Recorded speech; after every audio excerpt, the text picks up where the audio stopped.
welcome back. I figured I would add another video to the list of videos of how to. This one is what happens when you get a nice hub motor, but it's got really cheesy wiring. Believe it or not, this is an 80 volt. It was 80 volts. It had about a 35 amp controller on it, and it didn't even melt these wires. These are the thinnest wires I've ever seen. They did get hot though, which I'll show you. As you can see, the some heat damage on the fiberglass insulation inside. And before you ask, there's no heat damage on this motor. I wasn't sure myself. That's why I reopened it. Not just to do the wiring. I wanted to take a look at it. It's the size of this motor is pretty large. This one is a 10-inch in diameter. For comparison, this would be like a 9C. So it's pretty big. Lots of torque. The only issue with it is the wiring that we're going to replace. But one thing I did notice last time I had it open was how dark the windings were. Well, they don't do this on most of them now, but they painted on some kind of green varnish on the stator to keep it from rusting, and they sort of wiped the side of the windings all the way around, and that's why it looks so dark. I looked it up with this, and there's nothing burnt. It's got varnish all the way around it. That's all it is. So what we're going to do is we're going to cut these out, and then we're going to hone out the axle. Now this type doesn't have the axle through hole in the middle. This has the hole in the side. So this is the first time I'm doing the one on the side. I've always honed out the ones in the middle for bigger wires. We're going to be recycling. You can use any wire you want. I'm recycling this used motor here, and this wire here is it's got a little bit more thicker gauge anyway, so this can take a little bit more abuse than I'm going to be giving it. So let's just cut this old stuff out. We'll have to take the other side off of it. Snip it.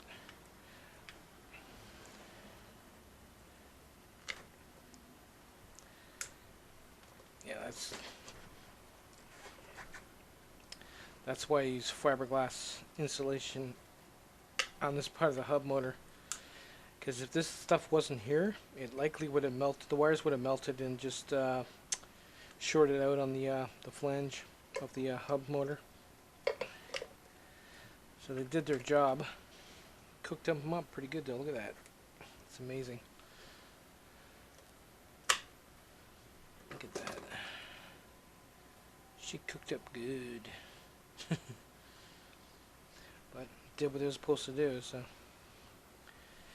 okay, we got to cut all this insulation off. So if you want to do star delta, you see this where it's wrapped up there. You would cut the cord there, and then point that up, pull the insulator off, and then you would separate the three wires. So 1, 2, 3, 1, 2, 3, and then send them all through the axle. That's if you wanted to do star delta. I don't need star delta on this thing. It's powerful enough. Yeah, you can see on this side where the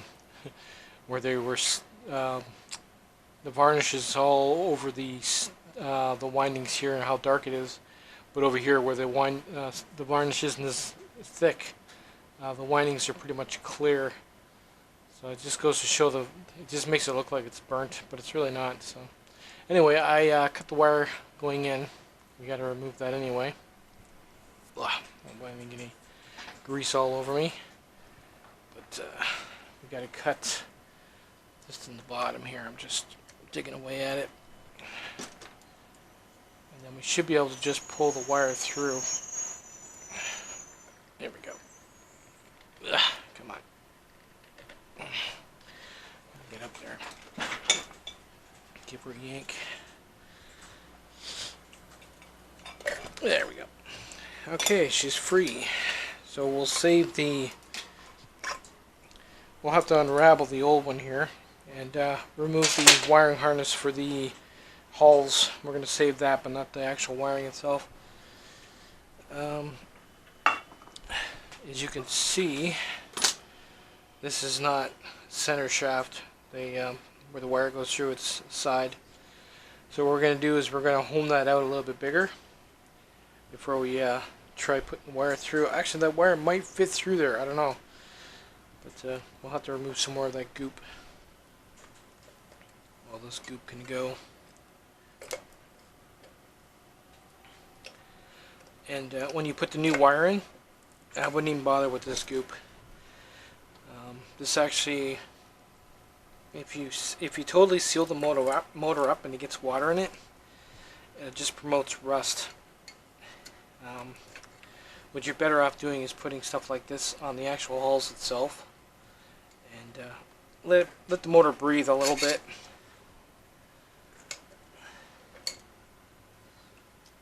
That way, if water does get introduced into the motor, it will just dry up, rust up things a little bit, but it won't get stuck in here. Okay, we're cleaned up there.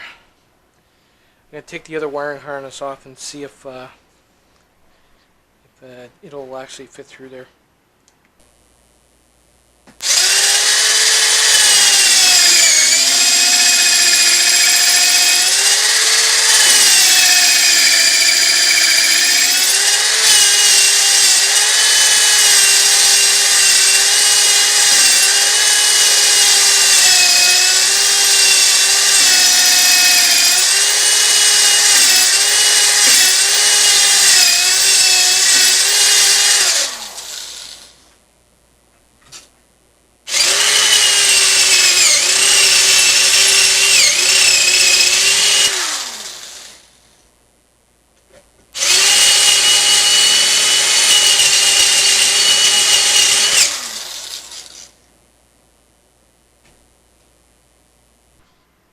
Okay, I got it honed out.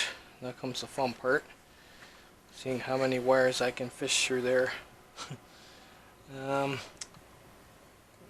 some rough areas here. I might have to file that down a bit. It's going to dig into the wire. Well, that worked out pretty good.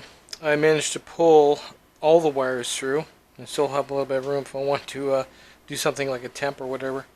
Temp wire for temperature. But I have 2 greens, 2 blues, and 2 yellows that I'll tie all together to make one massive wire. And that should be good enough to pull about 60 amps without melting it. And it's long enough, as you can see. What I'll do is I'll just terminate the ends. I'll wrap the yellow and the blues and the greens together, and then solder the thin one to the thick one. Double it up. And then what I'm going to do is, I mean, nice and fancy. I got some actual cable casing I can put on this. It's braided. It'll look really nice. But we need to get this all wired up first. Okay, just prepping the joints for solder. One thing you should do, don't just wrap the wire around the stator wires. You want to take a piece of thin wire like this and just sort of wrap it around the joint. Now the reason you're doing this is if you do overheat the motor and the solder does melt, it won't disconnect. This will actually, you're basically wiring it together, and then when you solder it, it makes the joint even stronger. It's easier to solder doing it this way too, so just go like that and you're good to go. Do that to all of them and solder it up. So I'm just about to do. It's gonna be stinky. Here goes the part I hate. You gotta make sure you got a lot of heat when you do this so you don't have any dry joints, but I'm using a pretty big soldering iron, so that's exactly what this is used for.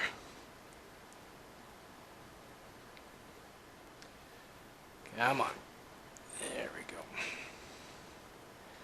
This is gonna get stinky.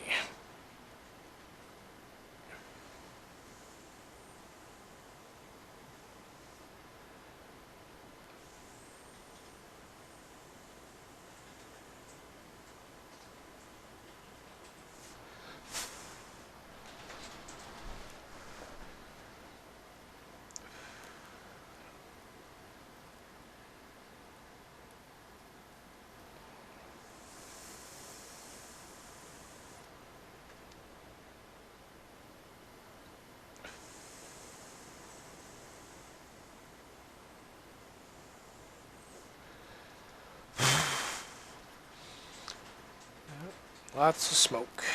Oh, I forgot to remove the smoke detector. I'm pretty sure that's going to go off any minute.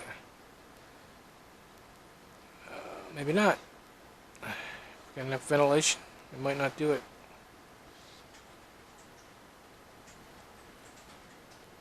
You can see how the solder wicks up with the wire you wrapped around it. PU. Thank God that's over. Got to remove the smoke detector. Well, that's one side done with double the copper. So we'll move on to the other side. Just make sure nothing's rubbing, which I don't think it would. Looks alright. Oh, I think that's the other side. No, I can't remember. I think, yeah, this is the brake side. Alright, let's move on. Well, that's about it for the soldering. All the holes are done. This glue will dry clear and like rubbery, protect it from moisture. Next is to put the cover back on, and then we'll braid the wire. Well, that's about it. There's 6 phase wires in total. I had to actually notch them out because I couldn't see the color. That's yellow and that's blue, so obviously that's green. You're gonna need a container. What you're really gonna need for this is you're gonna need a container of different sizes of shrink tubing. This cabling I actually bought for a speaker project, cables. I left a link in the description where you can pick it up. I think you can get it in other colors besides blue. And yeah, just basically shrink it all together. I threw some nuts or some bolts in through the washers there to keep them lined up when I shrunk it up. But that's about it. It should be able to handle way more than 60 amps through that wire. I don't think the wheel will take that, but we'll see. All it's left to do is install it and give it a run. Later, guys. A quick look at that. Nice.